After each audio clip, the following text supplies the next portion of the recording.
और इसलिए मैं आप सबको राष्ट्रदूत कहता हूं।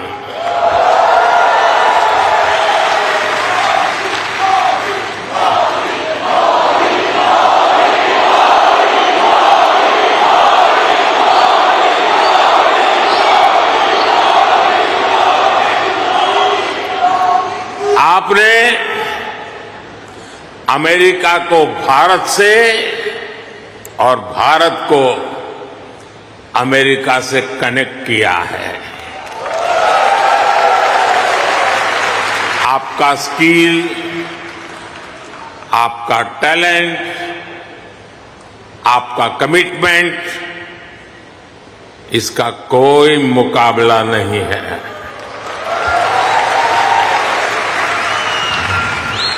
आप 7 समंदर पार भले आए गए हैं, लेकिन कोई समंदर इतना गहरा नहीं जो दिल की गहराइयों में बसे हिंदुस्तान को आपसे दूर कर सके।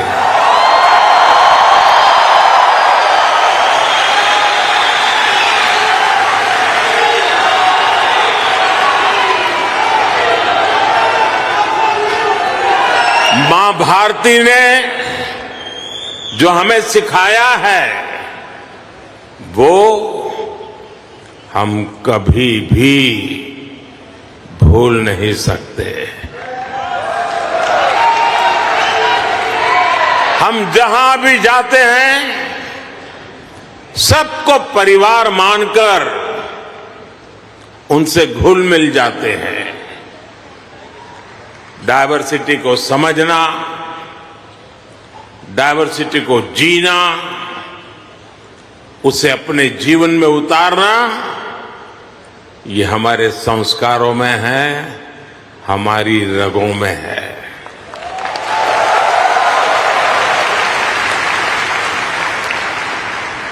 हम उस देश के वासी हैं जहां सैकड़ों भाषाएं हैं, सैकड़ों बोलियां हैं, दुनिया के सारे मत है, पंथ है, फिर भी हम एक बनकर, नेक बनकर आगे बढ़ रहे हैं।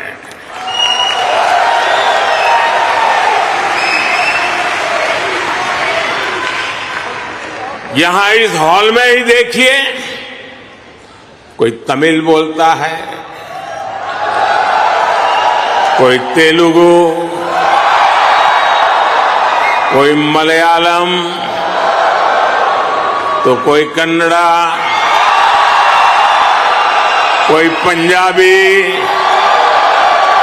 तो कोई मराठी और तो कोई गुजराती।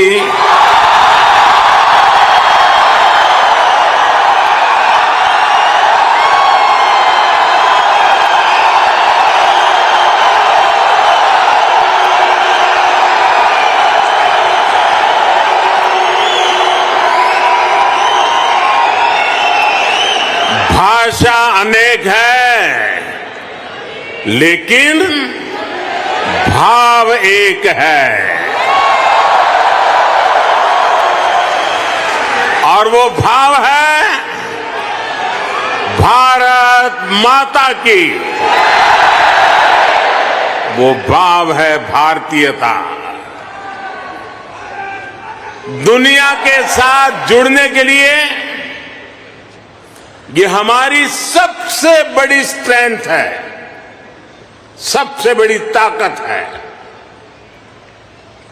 यही वैल्यूज हमें सहज रूप से ही विश्व बंधु बनाती है।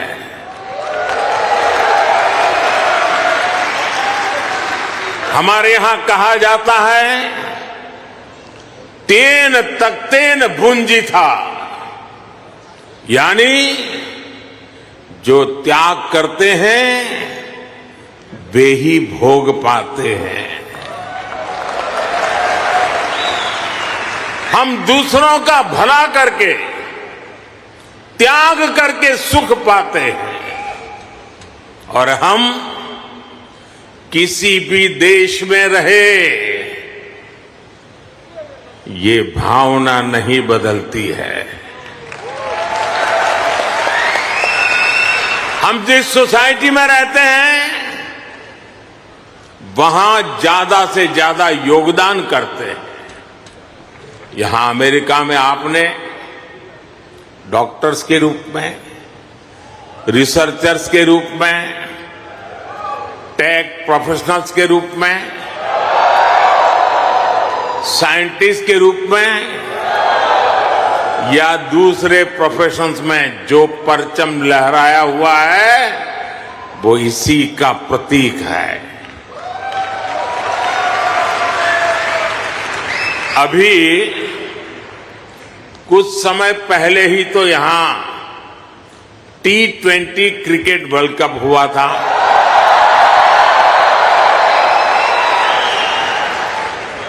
और यूएसए की टीम क्या गजब खेली और उस टीम में यहां रह रहे भारतीयों का जो योगदान था वो भी दुनिया ने देखा है।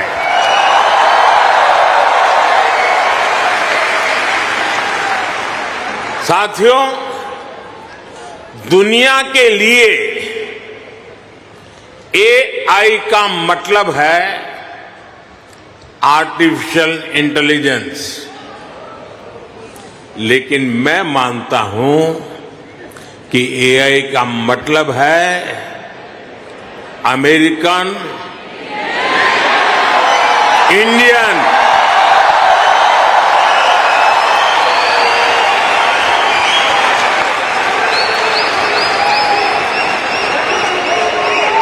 अमेरिका इंडिया ये स्पिरिट है और वही तो नई दुनिया का AI पावर है।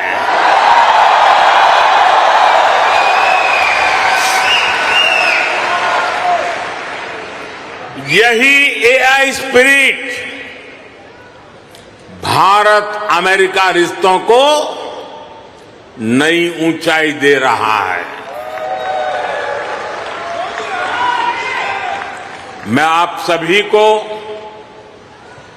इंडियन डायस्पोरा को सैल्यूट करता हूं।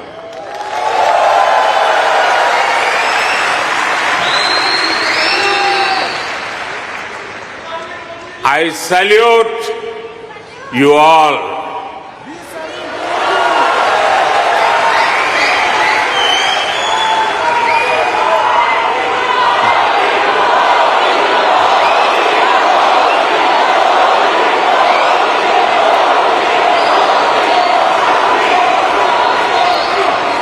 साथियों, मैं दुनिया में जहां भी जाता हूं हर लीडर के मुंह से भारतीय डायस्पोरा की तारीफ ही सुनता हूं।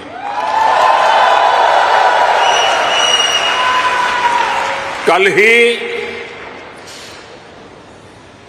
प्रेसिडेंट बाइडेन मुझे डेलावेयर में अपने घर ले गए थे।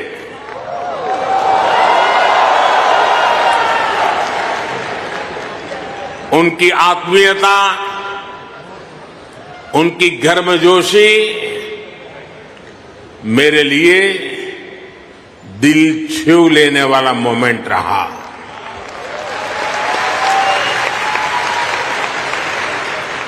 ये सम्मान 140 करोड़ भारतीयों का है।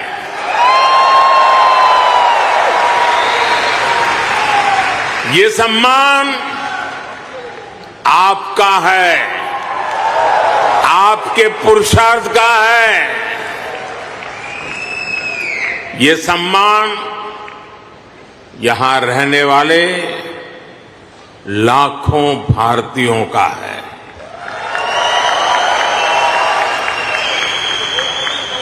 मैं प्रेसिडेंट बाइडेन का आभार करूंगा और साथ ही आपका भी आभार व्यक्त करूंगा। साथियों, 2024 का ये साल पूरी दुनिया के लिए बहुत अहम है। एक तरफ दुनिया के कई देशों के बीच संघर्ष है, तनाव है, तो दूसरी तरफ कई देशों में डेमोक्रेसी का जश्न चल रहा है।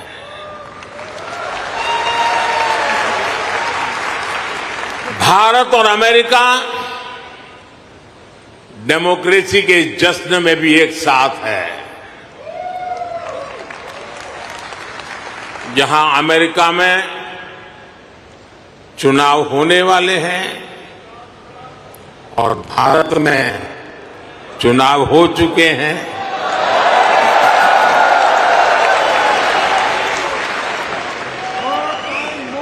भारत में हुए ये इलेक्शन ह्यूमन हिस्ट्री के अब तक के सबसे बड़े चुनाव थे।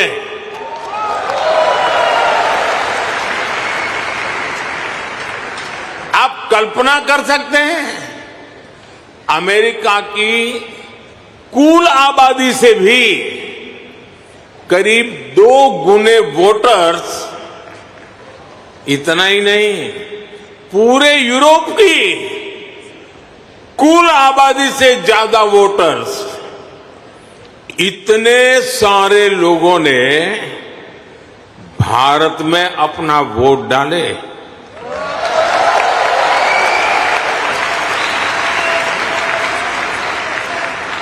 जब हम भारत की डेमोक्रेसी का उसका स्केल देखते हैं तो और भी गर्व होता है।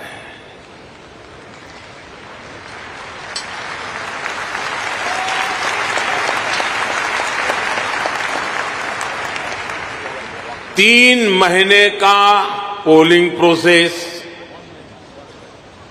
15 मिलियन यानी 1.5 करोड़ लोगों का पोलिंग स्टाफ, 1 मिलियन यानी 10 लाख से ज्यादा पोलिंग स्टेशन,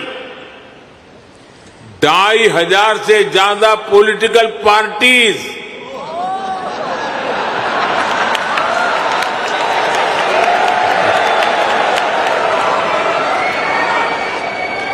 हजार से ज्यादा कैंडिडेट्स,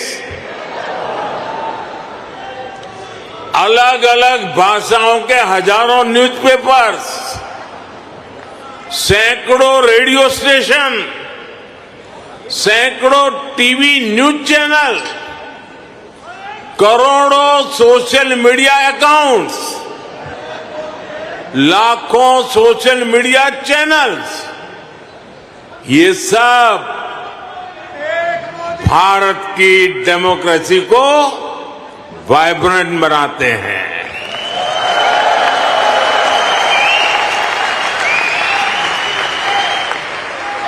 ये फ्रीडम ऑफ एक्सप्रेशन के विस्तार का दौर है। इस लेवल की स्क्रूटनी से होकर हमारे देश की चुनावी प्रक्रिया गुजरती है। और साथियों, इस लंबी चुनावी प्रक्रिया से गुजरकर इस बार भारत में कुछ अभूतपूर्व हुआ है। क्या हुआ है? क्या हुआ है? क्या हुआ है? क्या हुआ है? अब की बार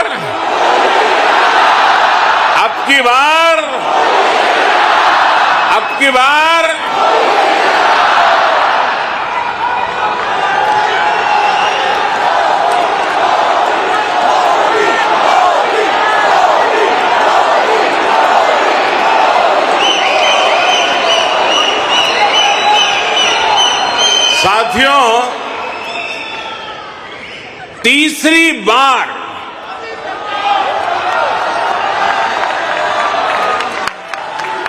हमारी सरकार की वापसी हुई है।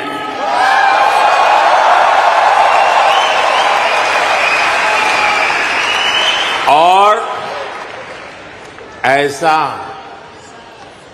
पिछले 60 सालों में भारत में नहीं हुआ था।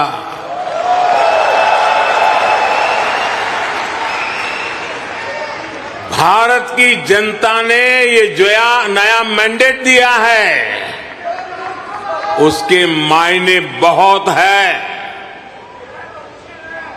और बहुत बड़े भी हैं। ये तीसरे टर्म में हमें बहुत बड़े लक्ष्य साधने हैं।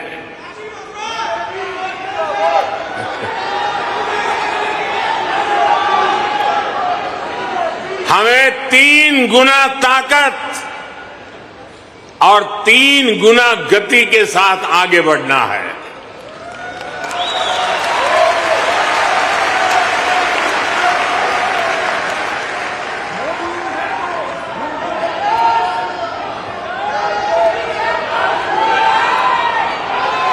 आपको एक शब्द याद रहेगा, पुष्प।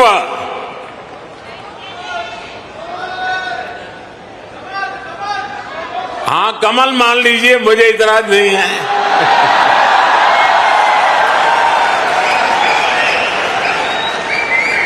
पुष्प। और मैं पुष्प को डिफाइन करता हूं, P for progressive Bharat, you for unstoppable Bharat, S for spiritual Bharat, H for humanity first को समर्पित Bharat, P for prosperous Bharat, यानी पुष्प। पुष्प की 5 पंखुड़ियों को मिलाकर ही विकसित भारत बनाएंगे। साथियों,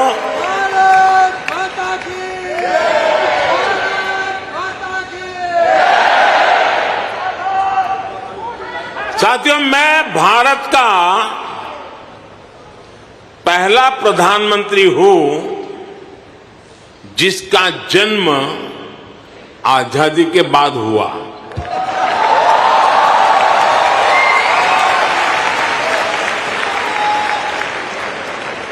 आजादी के आंदोलन में करोड़ों भारतीयों ने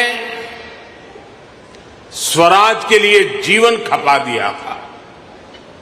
उन्होंने अपना हित नहीं देखा, अपने कंफर्ट जोन की चिंता नहीं की।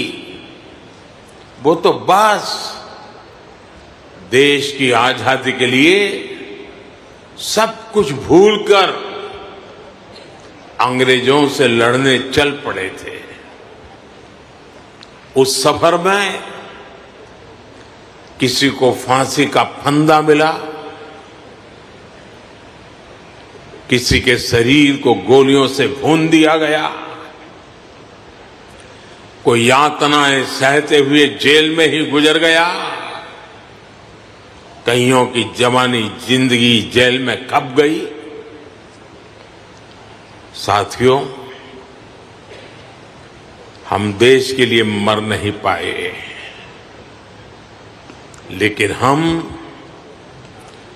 देश के लिए जरूर जी सकते हैं।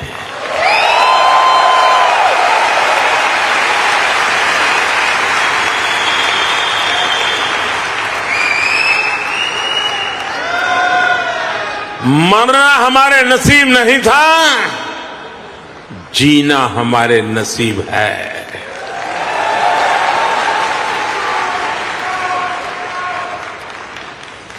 पहले दिन से मेरा मन और मेरा मिशन एकदम क्लियर रहा है। मैं स्वराज के लिए जीवन नहीं दे पाया, लेकिन मैंने तय किया सुराज और समृद्ध भारत के लिए जीवन समर्पित करूंगा।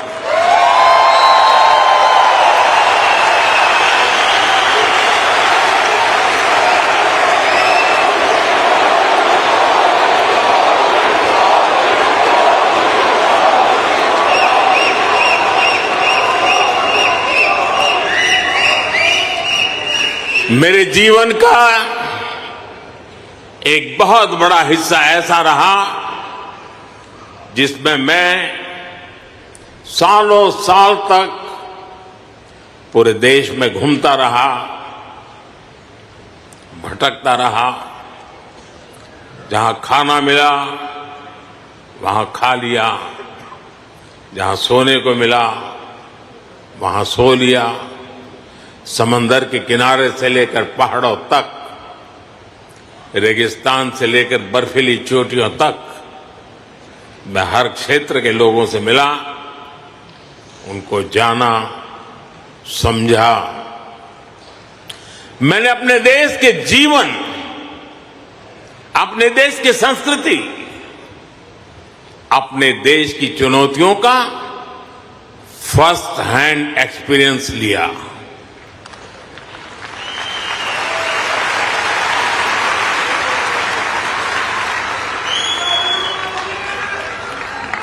वो भी एक वक्त था जब मैंने अपनी दिशा कुछ और तय की थी, लेकिन नियति ने मुझे राजनीति में पहुंचा दिया। कभी नहीं सोचा था कि एक दिन चीफ मिनिस्टर बनूंगा, और बना तो गुजरात का लॉन्गेस्ट सर्विंग चीफ मिनिस्टर बन गया। 13 साल तक गुजरात का चीफ मिनिस्टर रहा। इसके बाद लोगों ने प्रमोशन देकर मुझे प्राइम मिनिस्टर बना दिया।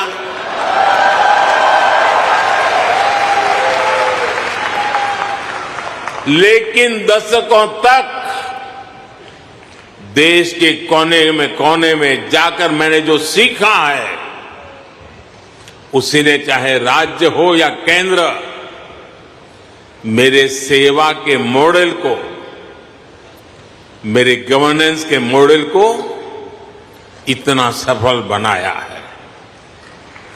पिछले 10 साल में इस गवर्नेंस मॉडल की सफलता आपने देखी है, पूरी दुनिया ने देखी है, और अब देश के लोगों ने बहुत बड़े भरोसे के साथ मुझे ये तीसरा टर्म सौंपा है।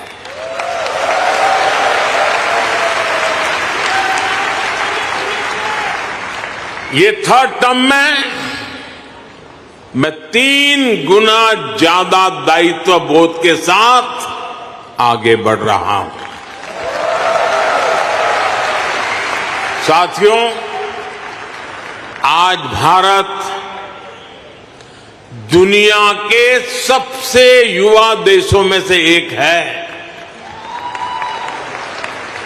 भारत एनर्जी से भरा हुआ है, सपनों से भरा हुआ है। रोज नए कीर्तिमान, हर रोज नई खबर। आज ही एक और बहुत अच्छी खबर मिली है। चेस ओलंपियाड में मेंस और वुमेन्स दोनों में भारत को गोल्ड मिला है।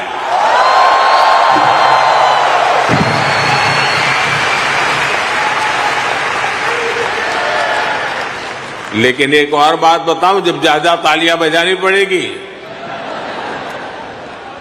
ये लगभग 100 साल के इतिहास में पहली बार हुआ है।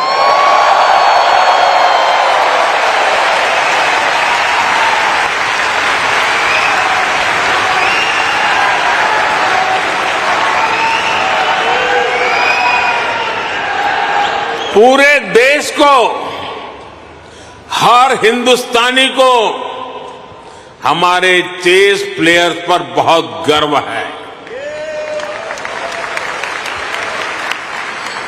एक और एआई है जो भारत को ड्राइव कर रही है, और वो कौन सा और है? वो है A for aspirational, I for India, aspirational India. ये नया फोर्स है, नई ऊर्जा है। आज करोड़ों भारतीयों की एस्पिरेशन भारत की ग्रोथ को ड्राइव कर रही है। हर एस्पिरेशन नए अचीवमेंट को जन्म देती है, और हर अचीवमेंट नए एस्पिरेशन के लिए खाद पानी बन रही है। एक दशक में भारत 10वें नंबर से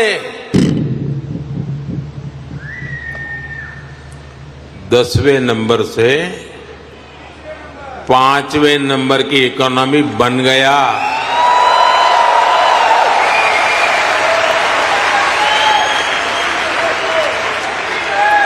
अब हर भारतीय चाहता है कि भारत जल्दी से 3rd लार्जेस्ट इकोनॉमी बने।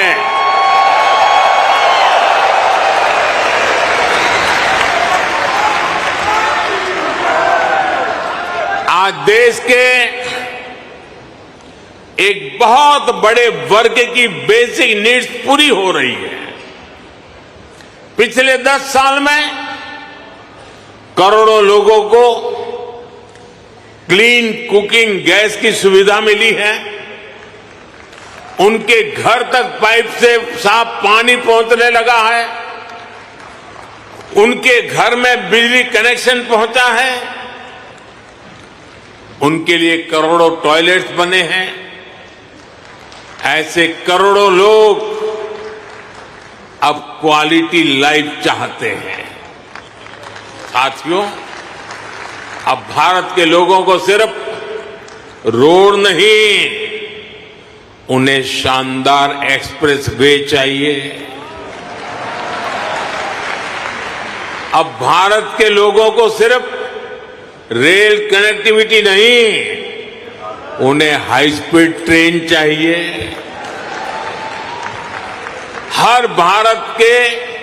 भारत के हर शहर की अपेक्षा है उसके यहां मेट्रो चले। भारत के हर शहर की अपेक्षा है उसका अपना एयरपोर्ट हो। देश का हर नागरिक, हर गांव शहर चाहता है कि उसके यहां दुनिया की बेस्ट सुविधाएं हो, और इसका नतीजा हम देख रहे हैं। 2014 में भारत के सिर्फ 5 शहरों में मेट्रो थी। आज 23 शहरों में मेट्रो है। आज दुनिया का दूसरा सबसे बड़ा मेट्रो नेटवर्क भारत में है, और इसका हर दिन विस्तार हो रहा है। साथियों, 2014 में भारत के सिर्फ 70 शहरों में, 70 शहरों में एयरपोर्ट्स थे। आज 140 से ज्यादा शहरों में एयरपोर्ट्स है।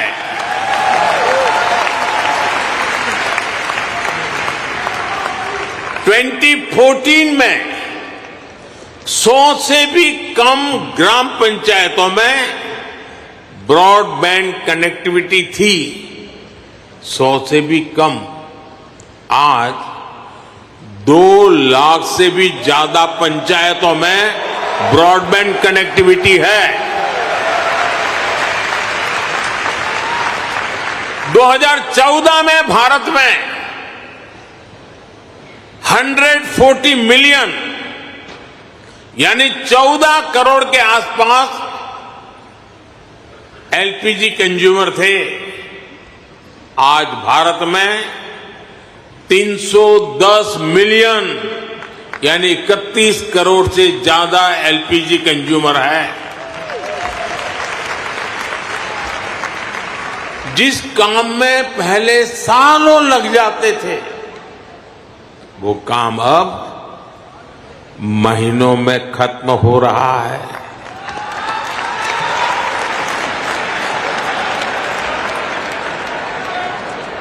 आज भारत के लोगों में एक आत्मविश्वास है,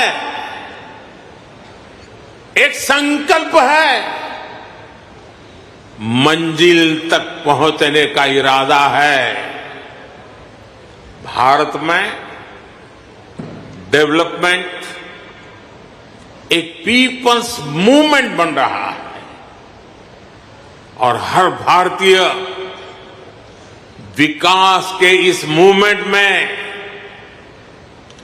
बराबर का पार्टनर बन गया है। उसे भरोसा है भारत की सफलता पर, भारत की उपलब्धियों पर। साथियों,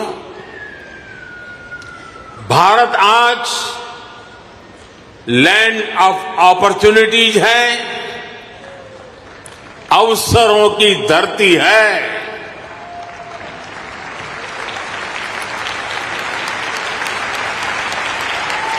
अब भारत अवसरों का इंतजार नहीं करता, अब भारत अवसरों का निर्माण करता है।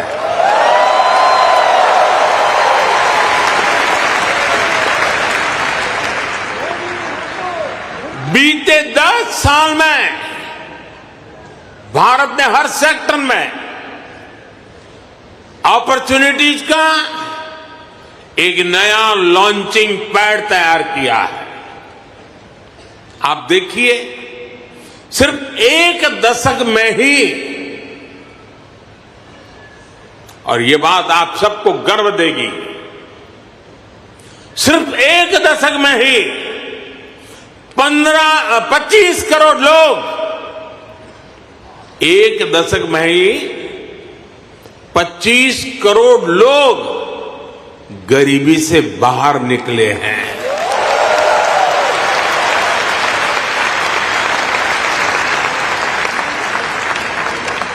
ये कैसे हुआ?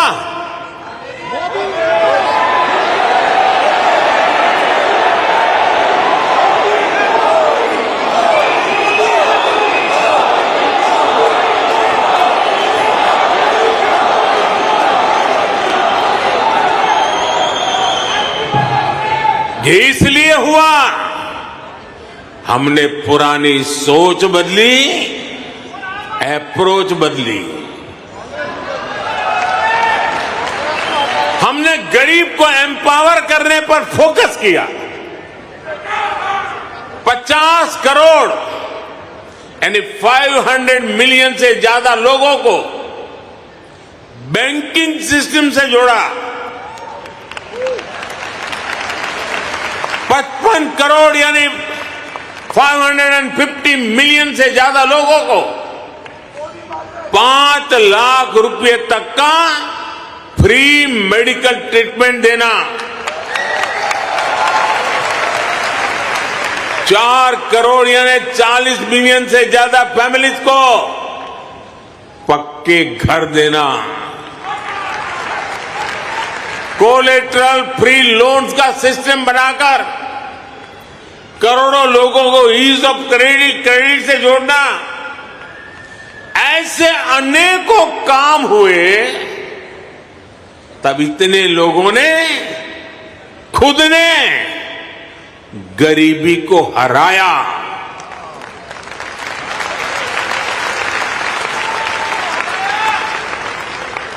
और वो गरीबी से निकल करके आज यही neo middle class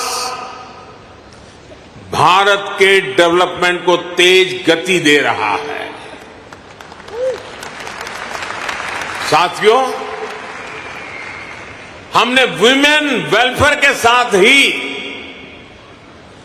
women lead development पर फोकस किया है। सरकार ने जो करोड़ों घर बनवाए, उनकी रजिस्ट्री महिलाओं के नाम हुई है। जो करोड़ों बैंक खाते खुले, उसमें आधे से ज्यादा खाते महिलाओं के खाते खुले। 10 साल में भारत की 10 करोड़ महिलाएं माइक्रो एंटरप्रेन्योरशिप स्कीम से जुड़ी है। मैं आपको एक और एग्जाम्पल देता हूं। हम भारत में एग्रीकल्चर को टेक्नोलॉजी के साथ जोड़ने में अनेक प्रयास कर रहे हैं। उसमें आज खेती में, किसानी में भरपूर मात्रा में ड्रोन का उपयोग आज भारत में नजर आता है। शायद ड्रोन आपके लिए नई बात नहीं है, लेकिन नई बात यह है, इसकी जिम्मेदारी कौन संभालता है पता है? ये रूरल विमेन के पास है।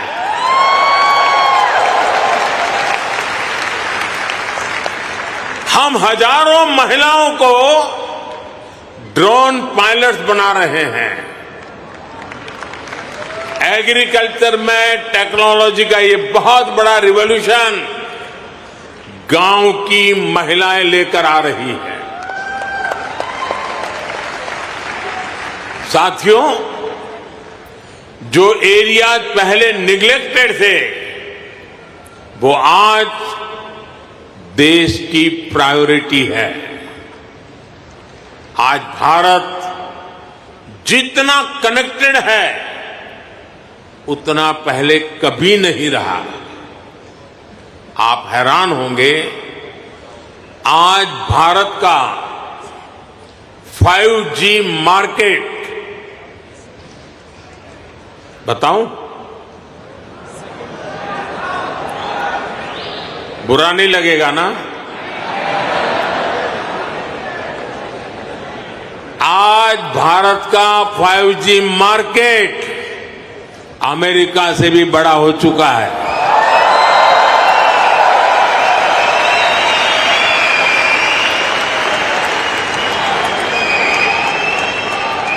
और ये 2 साल के भीतर भीतर हुआ है।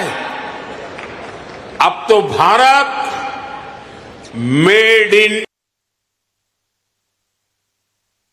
इंडिया 6G पर काम कर रहा है।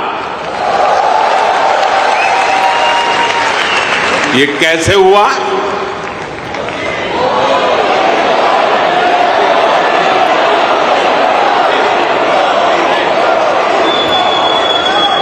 ये इसलिए हुआ क्योंकि हमने इस सेक्टर को आगे बढ़ाने के लिए पॉलिसीज बनाई। हमने मेड इन इंडिया टेक्नोलॉजी पर काम किया। हमने सस्ते डेटा पर मोबाइल फोन मैन्युफैक्चरिंग पर फोकस किया। आज दुनिया का करीब करीब हर बड़ा mobile brand made in India है। आज भारत दुनिया का दूसरा सबसे बड़ा मोबाइल मैन्युफैक्चरर है। एक जमाना था मेरे आने से पहले जब हम मोबाइल इंपोर्टर थे, आज हम मोबाइल एक्सपोर्टर बन गए हैं।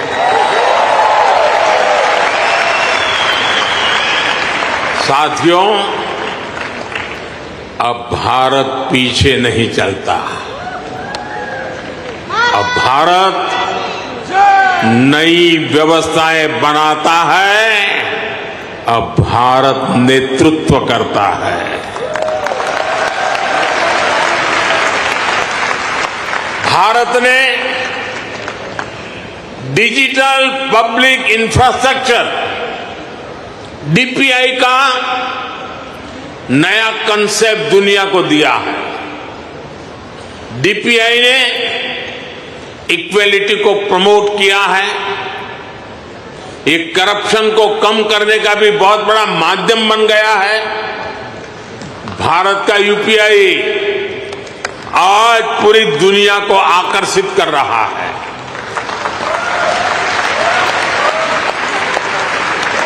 आपकी जेब में वॉलेट है, लेकिन भारत में लोगों की जेब के साथ ही फोन में वॉलेट है,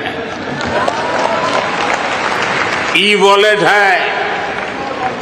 अनेक भारतीय अब अपने डॉक्यूमेंट्स फिजिकल फोल्डर्स में नहीं रखते, उनके पास डिजी लॉकर है। वो एयरपोर्ट में जाते हैं तो डीजी यात्रा से सीमलेस ट्रैवल करते हैं। ये digital public infrastructure jobs, innovation और इससे जुड़ी हर टेक्नोलॉजी का लॉन्चिंग पैड बन गया है। साथियों, भारत अब रुकने वाला नहीं है। भारत अब थमने वाला नहीं है। भारत चाहता है दुनिया में ज्यादा से ज्यादा device made in India chip पर चलें। हमने सेमीकंडक्टर सेक्टर को भी भारत की तेज ग्रोथ का आधार बनाया है। पिछले साल जून में भारत ने सेमीकंडक्टर सेक्टर के लिए इंसेंटिव घोषित किए थे। इसके कुछ ही महीनों बाद माइक्रोन की पहली सेमीकंडक्टर यूनिट का शिलान्यास भी हो गया।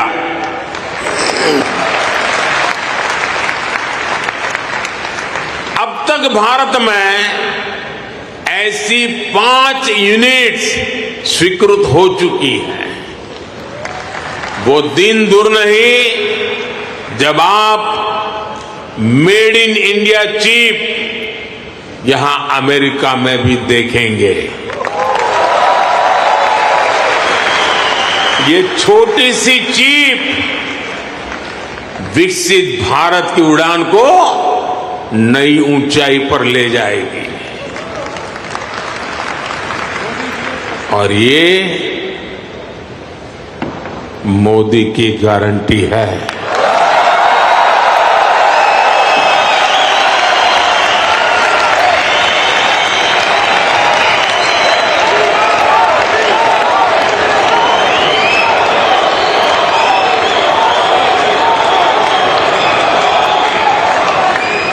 साथियों, आज भारत में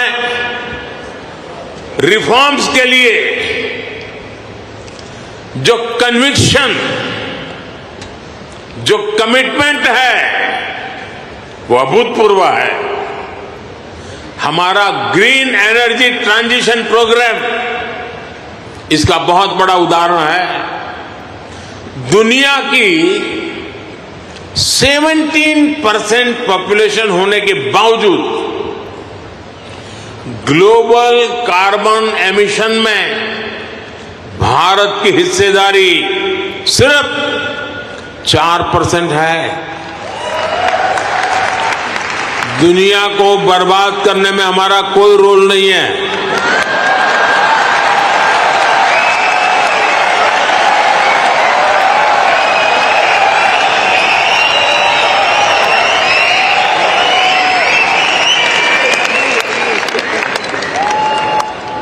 पूरी दुनिया की तुलना में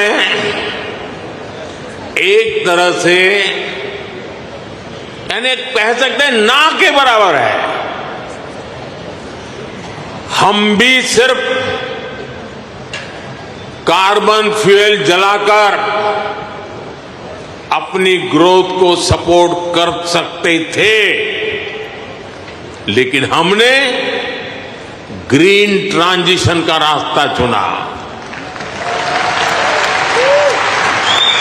प्रकृति प्रेम के हमारे संस्कारों ने हमें गाइड किया, इसलिए हम solar, wind, hydro, green hydrogen और न्यूक्लियर एनर्जी पर इन्वेस्टमेंट कर रहे हैं।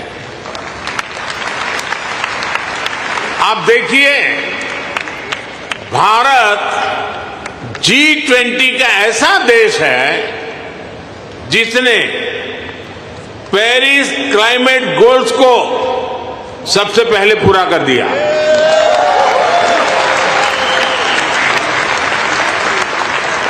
दो 2014 के बाद से भारत ने अपनी सोलर एनर्जी इंस्टॉल कैपेसिटी को 30 गुना से ज्यादा बढ़ाया है। हम देश के हर घर को सोलर पावर होम बनाने में जुटे हैं। इसके लिए रूफटॉप सोलर का बहुत बड़ा मिशन हमने शुरू किया है। आज हमारे रेलवे स्टेशन और एयरपोर्ट सोलराइज हो रहे हैं। भारत घरों से लेकर सड़कों तक एनर्जी एफिशिएंट लाइटिंग के रास्ते पर चल पड़ा है। इन सारे प्रयासों से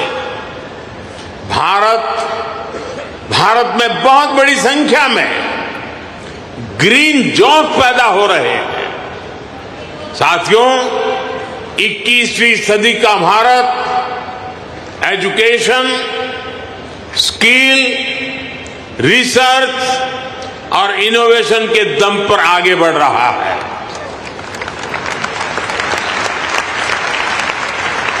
आप सभी नालंदा यूनिवर्सिटी के नाम से परिचित है।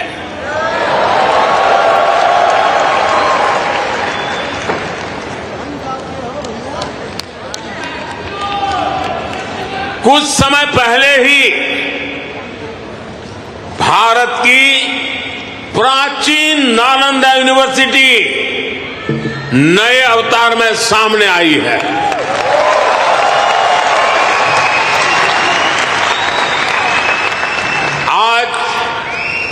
सिर्फ यूनिवर्सिटी को ही नहीं, बल्कि नालंदा स्पिरिट को भी रिवाइव कर रहा है।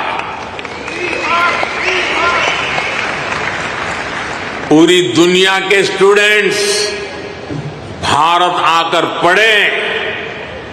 हम इस तरह का आधुनिक इकोनॉमिक सिस्टम बना रहे हैं।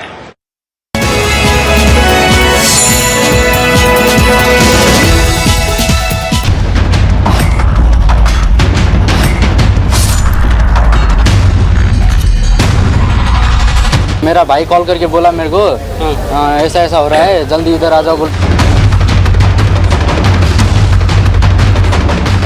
आज से 2 साल पहले दिल्ली की जिस खबर ने पूरे देश को हैरान कर दिया था, ठीक वैसी ही घटना कर्नाटक की राजधानी बेंगलुरु में हुई। 2022 में दिल्ली में श्रद्धा वॉलकर की उसके प्रेमी ने हत्या कर शव के 35 टुकड़े किए और उसे फ्रिज में छिपा दिया। ठीक वैसे ही बेंगलुरु में एक महिला की हत्या कर उसके शव के 32 टुकड़े कर उसे फ्रिज में रख दिया। ये घटना बेंगलुरु के वाली कावल थाने की है। बताया जा रहा है कि महिला यहीं पर किराए के मकान में रहती थी। लड़की की उम्र 26 साल थी, जो 3 महीने पहले किराए पर रहने आई थी। उसके घर का दरवाजा कई दिन से बंद था। शनिवार जब वहीं से बदबू आई तो पुलिस को बुलाया गया। पुलिस ने दरवाजा खोला और कमरे में रखे फ्रिज से शव के टुकड़े बरामद किए। पुलिस के मुताबिक युवती की हत्या 10 से 15 दिन पहले की गई और आरोपी ने शव के 32 टुकड़े कर उसे फ्रिज में रख दिया। हत्या किसने और क्यों की, आरोपी कौन है, मर्डर के पीछे मकसद क्या था, क्या ये प्रेम प्रसंग का मामला था, अभी इसकी कोई जानकारी नहीं है। फिलहाल पुलिस इस मामले की हर एंगल से जांच कर रही है।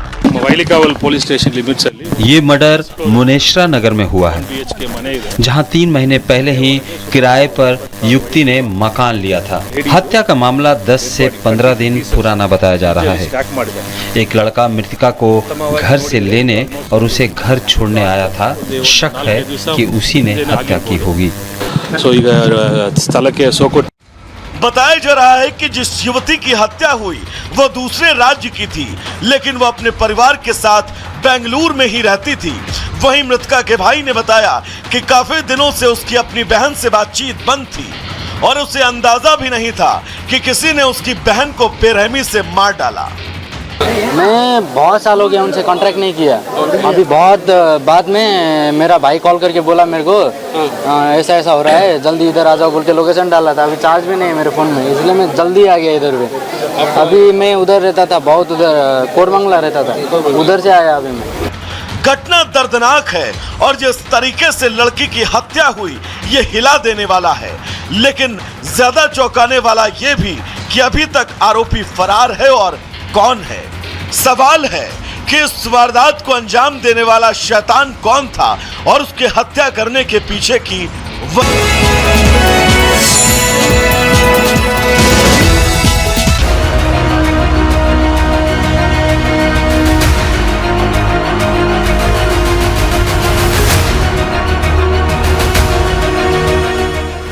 ये तस्वीर देख पाकिस्तान परेशान होगा। ये तस्वीर देखकर चीन भी चिढ़ जाएगा। क्वाड के मंच पर सरपंच का ग्रैंड वेलकम। वैसे तो पीएम मोदी अमेरिका में क्वाड देशों की बैठक में शामिल होने पहुंचे थे, लेकिन पहले फिलाडेल्फिया और डेलावेयर में जिस तरह पीएम मोदी का स्वागत हुआ वो बताता है कि दोनों देशों के आपसी रिश्ते सिर्फ क्वाड के मंच तक ही सीमित नहीं हैं।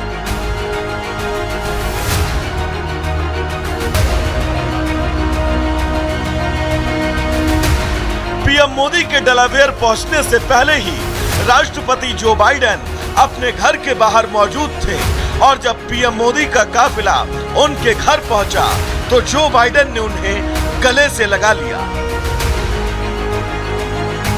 पीएम मोदी को जो बाइडेन की ये झप्पी साफ तौर पर बताती है कि दुनिया भर में हालात चाहे जो भी हो, भारत और अमेरिका आज भी एक दूसरे के बेहद करीब है। दोनों देशों के रिश्ते आज भी उतने मजबूत हैं जितने वो दशकों से रहे हैं। मोदी बाइडेन की कूटनीति केमिस्ट्री को देखकर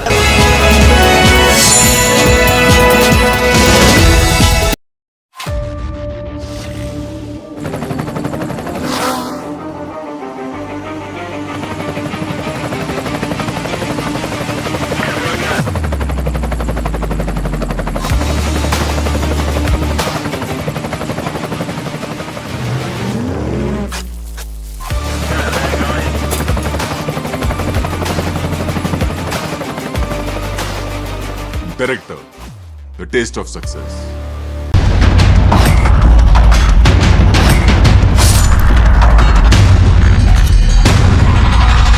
मेरा भाई कॉल करके बोला मेरे को ऐसा ऐसा हो रहा है, जल्दी इधर आ जाओ बोल।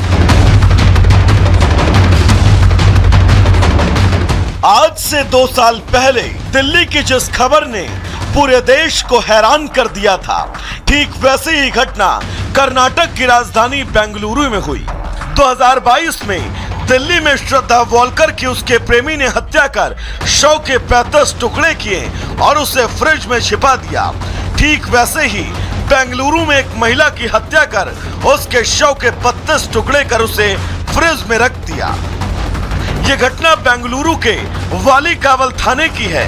बताया जा रहा है कि महिला यहीं पर किराए के मकान में रहती थी।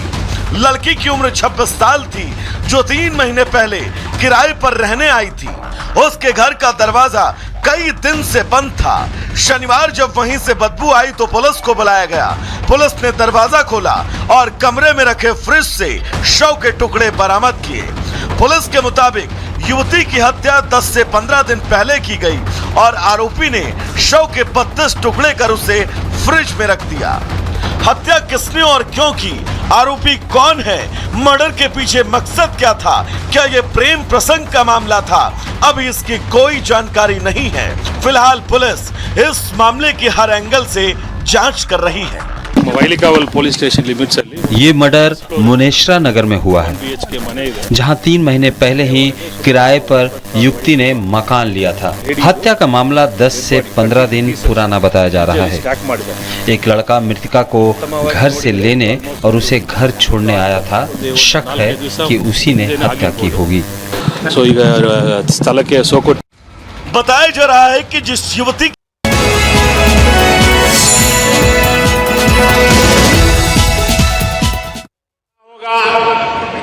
और हो सकता है आप में से कुछ लोगों ने इनिशिएटिव लिया भी हो। आजकल भारत में एक पेड़ मां के नाम, अपनी मां को याद करते हुए एक पेड़ लगाना। मां जिंदा है तो साथ ले जाना, मां नहीं है तो तस्वीर ले जाना। एक पेड़ मां के नाम लगाने का अभियान आज देश के हर कोने कोने में चल रहा है और मैं चाहूंगा आप सभी यहां भी ऐसा अभियान चलाएं।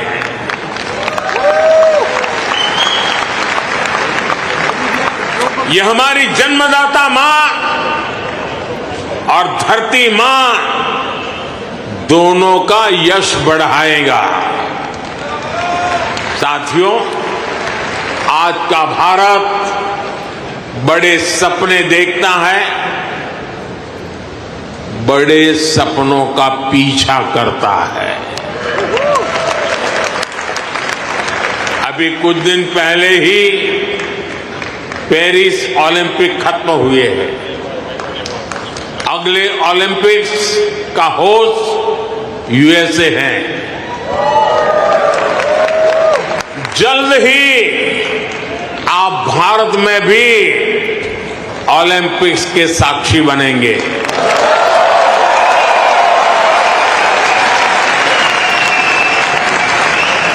हम 2036 के ओलंपिक्स की मेजबानी के लिए हर संभव प्रयास कर रहे हैं। स्पोर्ट्स हो, बिजनेस हो या फिर एनवायरमेंट, एंटरटेनमेंट, आज भारत बहुत बड़े आकर्षण का केंद्र है। आज आईपीएल जैसी भारत की लीग्स दुनिया की टॉप लीग्स में से एक है। भारत की फिल्में ग्लोबली धूम मचा रही हैं। भारत आज ग्लोबल टूरिज्म में भी परचम लहरा रहा है। दुनिया के अलग अलग देशों में भारत के त्योहार मनाने की होड़ है। मैं देख रहा हूं इन दिनों हर शहर में लोग नवरात्रि का गरबा सीख रहे हैं।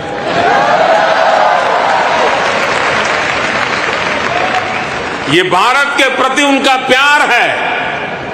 साथियों, आज हर देश भारत को ज्यादा से ज्यादा समझना चाहता है, जानना चाहता है।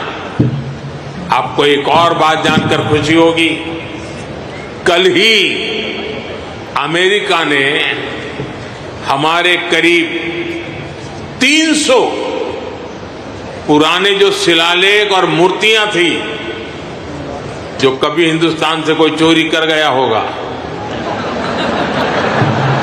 कोई 1500 साल पुरानी, कोई 2000 साल पुरानी, 300 शिलालेख और मूर्तियां भारत को लौटाई है।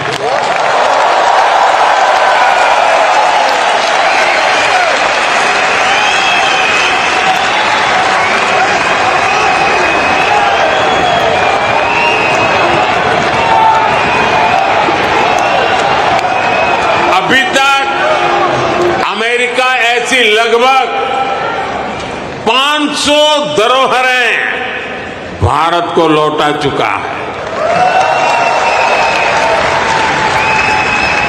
ये कोई छोटी सी चीज लौटाने का विषय नहीं है, ये हमारी हजारों वर्षों की विरासत का सम्मान है, ये भारत का सम्मान है और ये आपका भी सम्मान है। मैं अमेरिका की सरकार का इसके लिए बहुत आभारी हूं। साथियों, भारत और अमेरिका की पार्टनरशिप लगातार मजबूत हो रही है। हमारी पार्टनरशिप ग्लोबल गुड के लिए है। हम हर क्षेत्र में सहयोग बढ़ा रहे हैं और इसमें आपकी सहूलियत का भी ध्यान है। मैंने पिछले साल ये घोषणा की थी कि सिएटल में हमारी सरकार का नया कॉन्सुलेट खोलेगी। अब ये कॉन्सुलेट शुरू हो चुका है। मैंने 2 और कॉन्सुलेट खोलने के लिए आपके सुझाव मांगे थे। मुझे आपको ये बताते हुए खुशी है कि आपके सुझावों के बाद भारत ने बोस्टन और लॉस एंजलिस में 2 नए कॉन्सुलेट खोलने का निर्णय लिया है।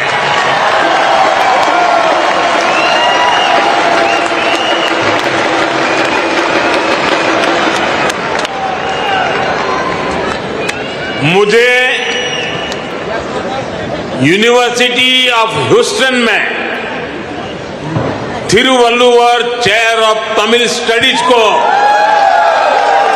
अनाउंस करने की भी खुशी है। इससे महान तमिल संत थिरुवल्लुवर का दर्शन दुनिया तक पहुंचाने में और मदद मिलेगी। साथियों, आपका ये आयोजन वाकई शानदार रहा है। यहां जो कल्चरल प्रोग्राम हुआ वो अद्भुत था। मुझे ये भी बताया गया है कि इस इवेंट के लिए हजारों लोग और भी आना चाहते थे, लेकिन वेन्यू छोटा पड़ गया। जिन साथियों से मैं यहां मिल नहीं पाया उनसे मैं क्षमा चाहता हूं। उन सभी से अगली बार मुलाकात होगी, किसी और दिन, किसी और वेन्यू पर। लेकिन मैं जानता हूं उत्साह ऐसा ही होगा, जोश ऐसा ही होगा। आप ऐसे ही स्वस्थ रहे, समृद्ध रहे। भारत अमेरिका दोस्ती को ऐसे ही मजबूत करते रहे। इसी कामना के साथ आप सभी का बहुत बहुत धन्यवाद। मेरे साथ बोलिए भारत माता की, भारत माता की, भारत माता की। बहुत बहुत धन्यवाद।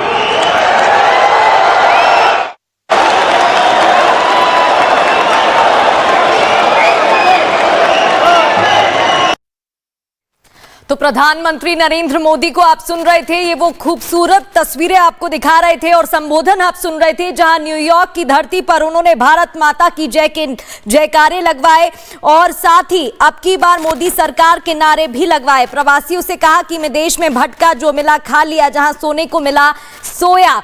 इसके अलावा उन्होंने कहा कि हम एक और नेक बनकर आगे बढ़ रहे हैं, अब रुकना नहीं है भारत को और इसी तरीके से आगे बढ़ना है। एआई की नई डेफिनेशन उन्होंने बताई, आर्टिफिशियल इंटेलिजेंस की नई परिभाषा दी और उन्होंने कहा कि एक एआई का मतलब तो आप जानते ही हैं, आर्टिफिशियल इंटेलिजेंस, और एक एआई का मतलब है अमेरिकन इंडियन, और बताया कि अमेरिका और इंडिया के जो रिश्ते हैं वो कितने मजबूत हैं, दोनों के बीच में जो केमिस्ट्री है वो कितनी अच्छी है, दोनों की बॉन्डिंग के बारे में जानकारी दी, कई अहम मुद्दों पर अपनी बात रखी। इसके अलावा ये जो स्टेडियम की तस्वीरें आप देख रहे हैं, खचाखच स्टेडियम भरा हुआ नजर आ रहा है। कई भारतवंशियों को आप यहाँ बैठे हुए देख रहे हैं जो तालियां बजाते हुए, क्लैपिंग करते हुए, इसके अलावा हूटिंग करते हुए दिखाई दे रहे हैं। मोदी बोले कि भारत को तीसरी बड़ी इकोनॉमी बनाना है, क्या क्या लक्ष्य हैं, किस तरीके से डेवलपमेंट करना है, भारतीय संस्कृति को लेकर उन्होंने बात रखी। अलग अलग कल्चर्स हैं, रिलीजन है, लेकिन खूबसूरती के साथ भारत आगे बढ़ता है। ये तस्वीरें आप देख रहे हैं जहां अलग अलग संस्कृति की झलक देखने को मिली। मंच पर 3 तस्वीरें, भारतीयों में जोरदार उल्लास देखने को मिला, उत्साह जमकर देखने को मिला। इसके अलावा ये लाइव तस्वीरें आपको दिखा रहे हैं, प्रधानमंत्री नरेंद्र मोदी हाथ मिलाकर अभिवादन करते लोगों से मिलते नजर आ रहे हैं, मुस्कुराहट चेहरे पर लिए लोगों से मुलाकात कर रहे हैं। भारत समुदाय के लोग उनके लिए पेंटिंग्स लेकर आए थे, उनका ऑटोग्राफ लेने की कोशिश कर रहे थे। ये तस्वीरें आप देख रहे हैं जहां खचाखच स्टेडियम भरा हुआ है और प्रधानमंत्री नरेंद्र मोदी को सुनने के लिए लोग यहां पर पहुंचे थे, उनके साथ सेल्फी लेते हुए, फोटो खींचते हुए इन तस्वीरों में दिखाई दे रहे हैं। वहीं प्रधानमंत्री, ये देखिए स्टेडियम में मोदी मोदी के नारे, मोदी मोदी की आवाज गूंजती दिखाई दे रही है, लोग नारे लगाते नजर आ रहे हैं। वहीं हाथ जोड़कर मिलते हुए, हाथ लाकर अभिवादन करते हुए मिलते प्रधानमंत्री नरेंद्र मोदी की ये तस्वीरें आप देख रहे हैं। न्यूयॉर्क में भी मोदी मोदी और ये आवाज गूंज रही है स्टेडियम में। अमेरिका में भारत की बात कही है, भारत माता की जय के जयकारे लगवाए प्रधानमंत्री नरेंद्र मोदी ने, कई मुद्दों पर अपनी बात रखी। इससे पहले भारतीय संस्कृति की झलक मंच पर देखने को मिली, कई कल्चरल प्रोग्राम आयोजित किए गए थे, अलग अलग कलाकार यहां पर पहुंचे थे, उन कलाकारों से मिलते हुए भी प्रधानमंत्री नरेंद्र मोदी नजर आए थे। पहले दिन क्वाड में प्रधानमंत्री नरेंद्र मोदी शामिल हुए, वो समिट जिसमें कई अहम देश भी मौजूद रहे। पीएम मोदी ने शनिवार को डेलावेयर में क्वाड शिखर सम्मेलन में शामिल होकर अपनी बात रखी थी। कल हमने आपको वो तस्वीरें भी दिखाई थी, जैसे प्रधानमंत्री नरेंद्र मोदी पहुंचते हैं, जो बाइडेन उन्हें रिसीव करने के लिए आते हैं, दोनों हैंडशेक करते हैं और उसके बाद उन्हें अपने होम स्टेट के घर में ले जाते हैं और कई अहम मुद्दों पर बात हुई। अब ये तस्वीरें आप स्टेडियम की देख रहे हैं जहां प्रधानमंत्री नरेंद्र मोदी ने संबोधित किया भारतवंशियों को, भारत मूल के लोगों को, और उनके सामने अपनी बात रखी, बताया लक्ष्य क्या है, विजन क्या है भारत को लेकर, भारत की इकोनॉमी को आगे कैसे बढ़ाना है, कैसे डेवलप कंट्री बनाना है। भारतीय मूल के लोगों को संबोधित करते हुए उन्होंने कई बातें रखी। न्यूयॉर्क के नासाउ वेंट्रस कोलोजियम पहुंचने के बाद आप देख सकते हैं हजारों लोगों ने मोदी मोदी के नारे लगाए हैं और ये तस्वीरें आप देख रहे हैं, मोदी मोदी की गूंज सुनने को मिली। इसके अलावा आप इन लाइव तस्वीरों में देखेंगे कि प्रधानमंत्री नरेंद्र मोदी हाथ मिलाकर मुलाकात करते नजर आ रहे हैं, लोगों से हालचाल पूछ रहे हैं और ये देखिए कैसे लोग हैंडशेक करने के लिए आगे बढ़ते दिखाई दे रहे हैं। प्रधानमंत्री नरेंद्र मोदी के साथ फोटो खींचने के लिए उनकी तस्वीर अपने फोन में कैप्चर करने की कोशिश कर रहे हैं। ये तस्वीरें आपको न्यूयॉर्क से दिखा रहे हैं, स्टेडियम खचाखच भरा हुआ और मोदी मोदी के नारे गूंज आप सुन सकते हैं स्टेडियम में। किस तरीके से लोगों में उल्लास देखने को मिल रहा है, जोश है दिखाई दे रहा है।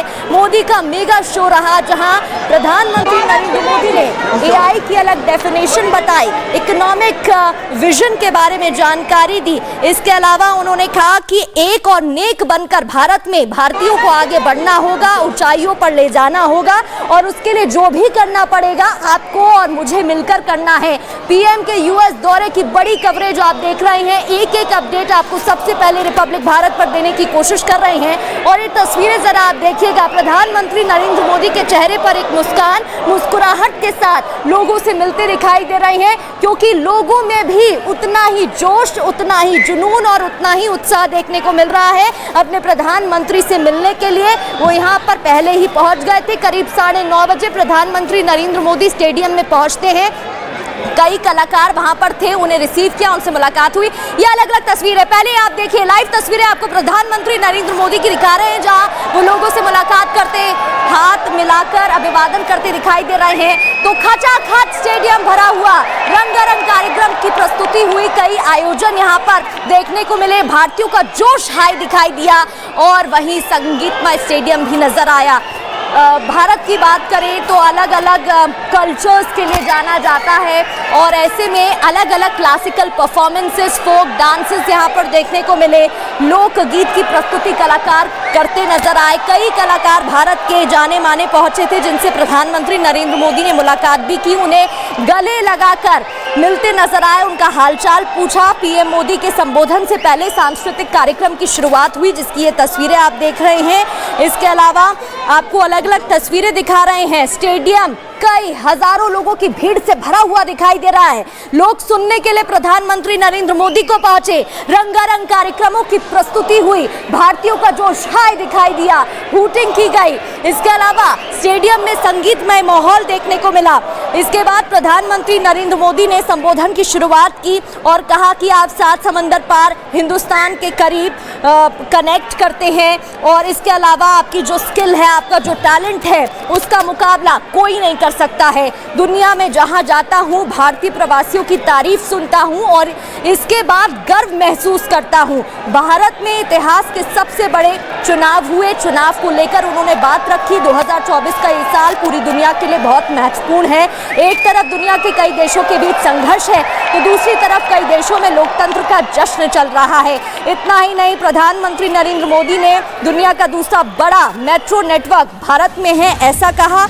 और ये तस्वीरें आप देख रहे हैं, प्रधानमंत्री नरेंद्र मोदी के संबोधन से पहले स्टेडियम खचाखच भरा हुआ नजर आया, संगीतमय परफॉर्मेंसेस देखने को मिले थे। कल वो हमने आपको तस्वीरें दिखाई थी जब प्रधानमंत्री नरेंद्र मोदी डेलावेयर पहुंचे थे, तो जो बाइडेन ने उन्हें रिसीव किया, राष्ट्रपति जो बाइडेन उन्हें रिसीव करते दिखाई दिए, दोनों के बीच हैंडशेक होता है और उसके बाद वो उन्हें घर पे ले जाते हैं, जहां कई महत्वपूर्ण मुद्दों पर बात हुई।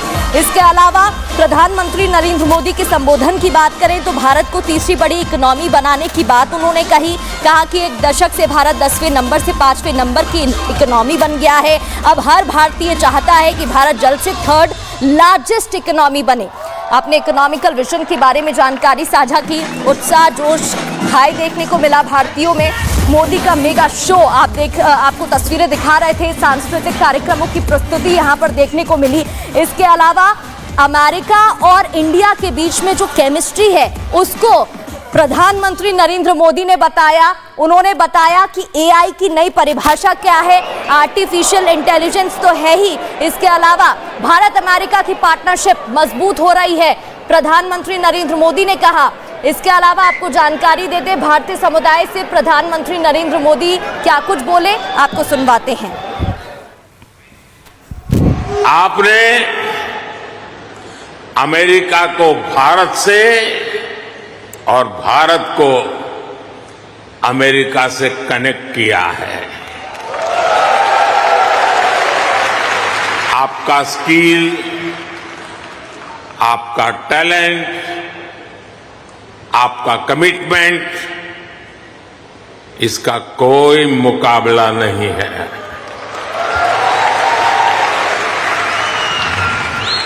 आप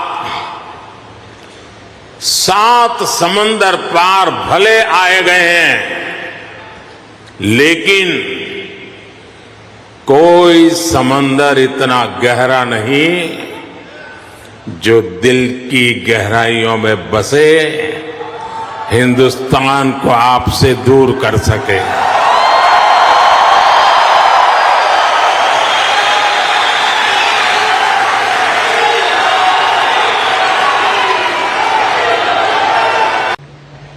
एक दशक में भारत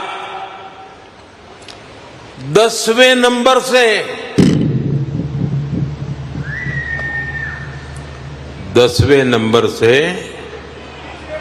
5वें नंबर की इकोनॉमी बन गया।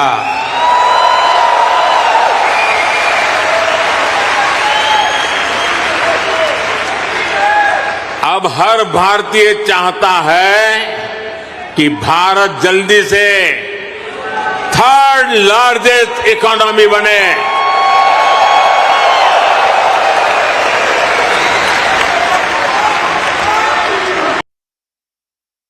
इस लंबी चुनावी प्रक्रिया से गुजरकर इस बार भारत में कुछ अभूतपूर्व हुआ है। क्या हुआ है? क्या हुआ है? क्या हुआ है?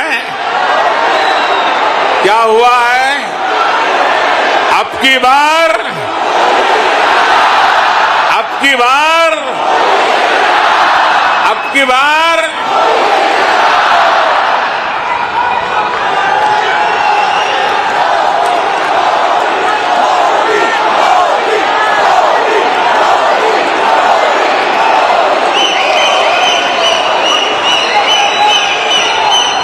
साथियों, तीसरी बार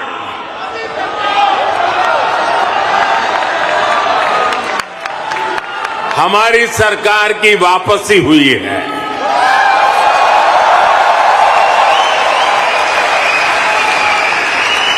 और ऐसा पिछले 60 सालों में भारत में नहीं हुआ था।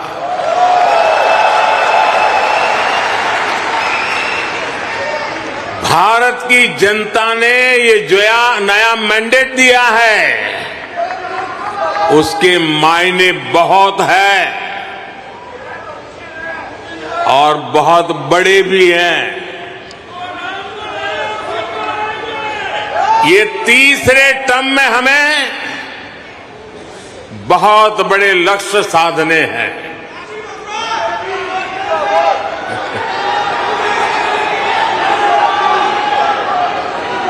हमें 3 गुना ताकत और 3 गुना गति के साथ आगे बढ़ना है।